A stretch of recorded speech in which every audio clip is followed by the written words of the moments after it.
So pray, please, don't grant me what I want. No. You give me what you want. And this is where we see a division between devotees. This is where Karma Mishra Bhakti and pure Bhakti is dividing. It's Bhakti. You can come and do service here. But according to the agenda we have in our minds installed, yeah, I will do it, but under these conditions. I will do it if also this need is satisfied. I will do it whenever I can.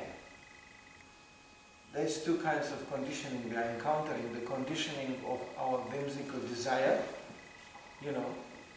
I have a desire. I will serve Krishna a little bit, but I have a program here, no?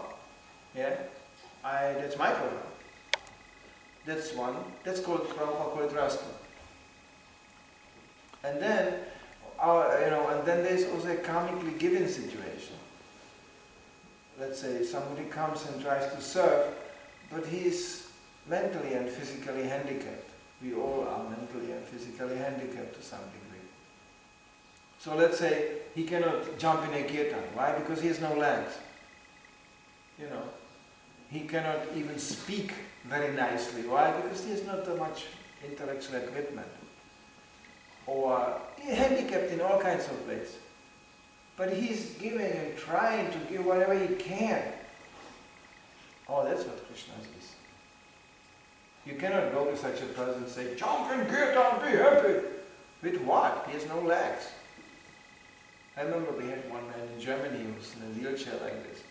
He became always so ecstatic in a kirtan, he started to roll the wheelchair around and jump into the wheelchair. He could just even jump into it like that.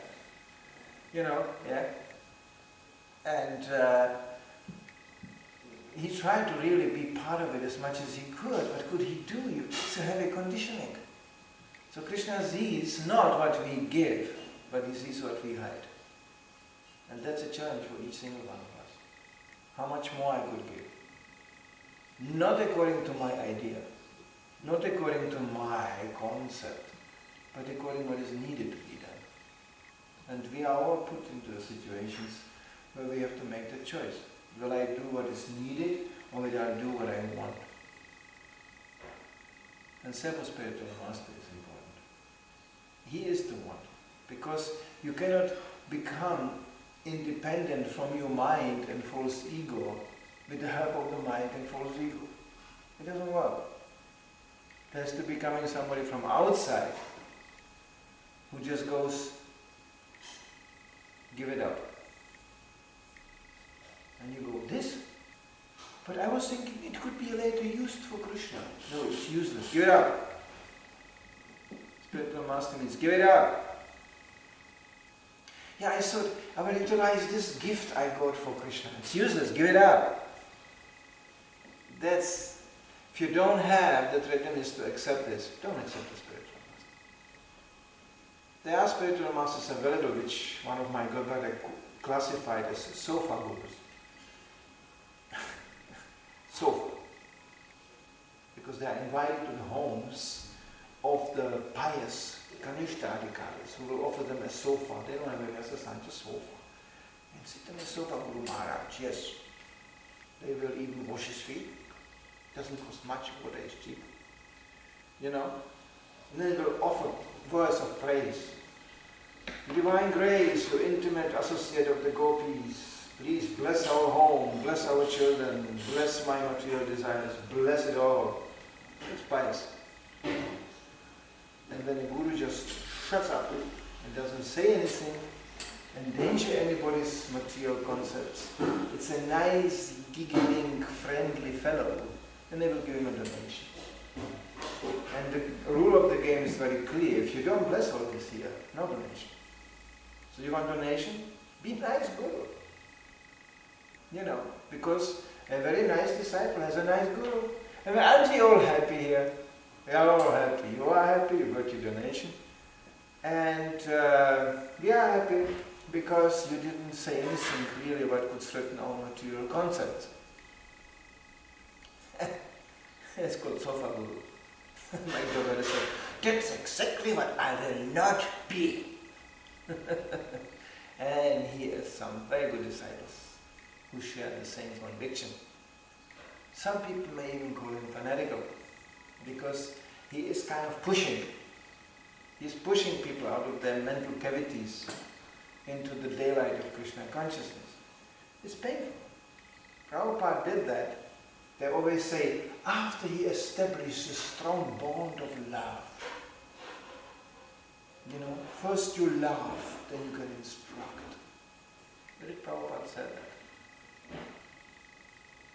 He loved his guru, he loved the parampara, and he presented it nicely and lovingly to the public with a one simple message: take it or leave it. Finished. And by his purity, there were those who start to understand this is something very wonderful, very pure, and here I can change my whole life. I can come completely under Krishna's protection. Don't play the games. That was Prabhupada's message. Little Krishna, little Maya, little sandwich here, and let's have it nice taste today in the morning. Generally, that's the part of the Grihastha. In a regulated form, you have to do that. If you are a Grihastha and you act like a sannyasi, means serving Krishna fully, with the mind, with the words, and with the body. It's called Tridandi Goswami. When you do it as a Grihastha, with this kind of conviction, you may get in trouble. Because it's not exactly possible simply. You have to make concessions, deals. You have to cut deals. I will be a little material for your pleasure like that, but we are supposed to be spiritual like that. And it's all the time the game like this, all the time. And the draw from the children and from the relatives, and it's always just, let's get more material. And then you have to go, no, let's get more spiritual. It's like pulling back and forth all the time. That's what you have to do. And you have to do compromises. Yes. You can do a little material thing like this, but then maybe you should do something spiritual like that. There is no spiritual child, unless you don't get some incarnation, I don't know.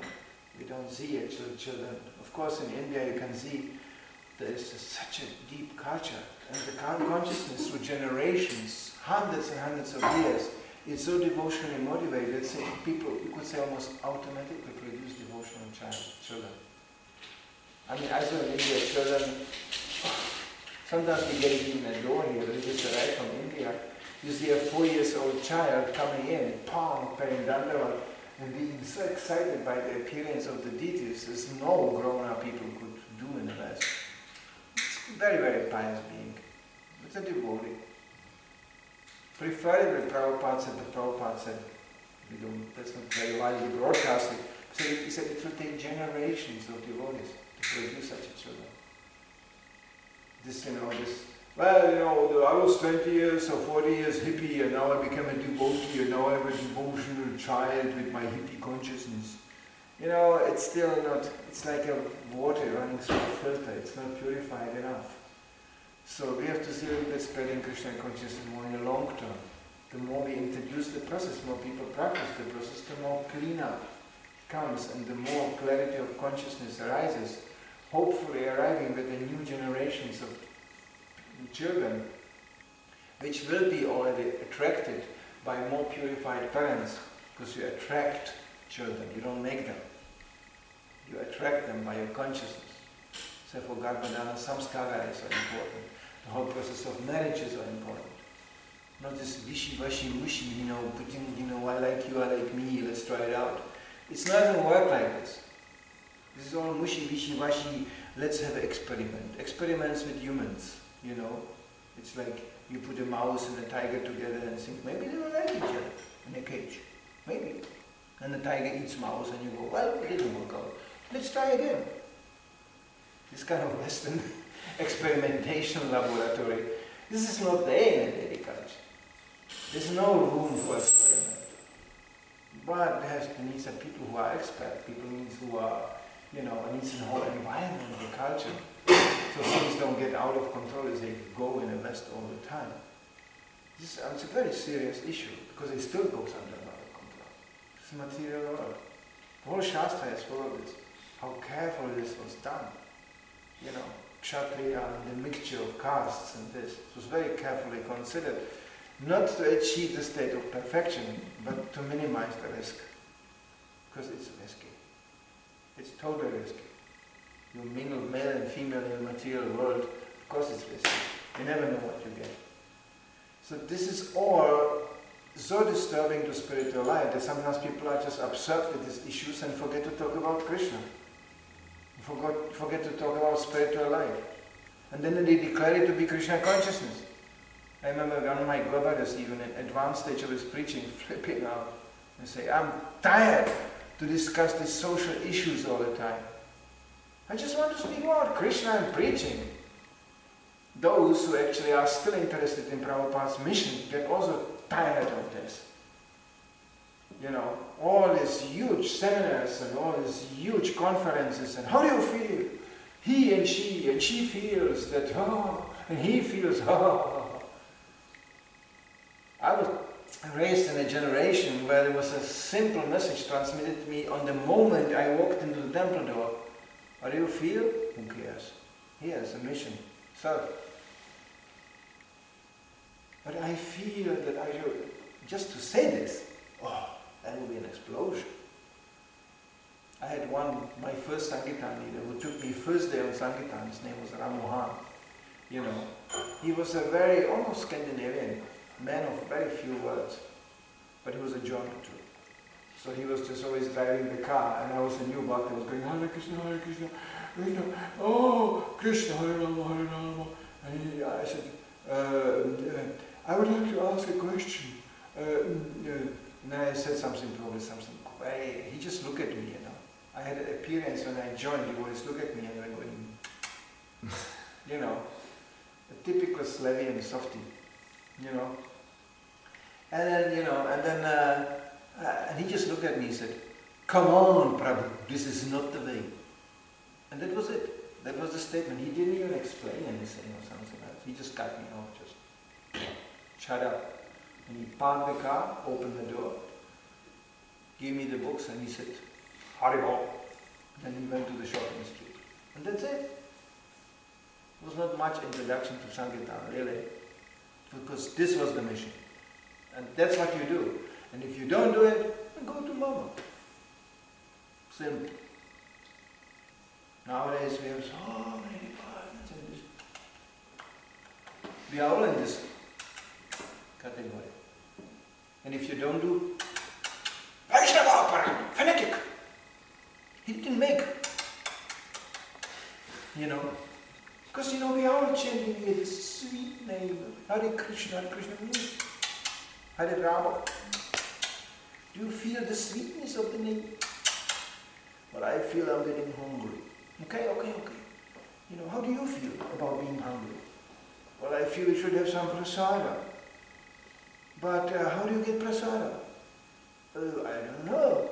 Somebody, that magic word shows up. Somebody should go and buy some bhoga. Not me. Somebody. Because I'm tasting the holy name. Hare Rama. Somebody has to go out and get me some food, damn it.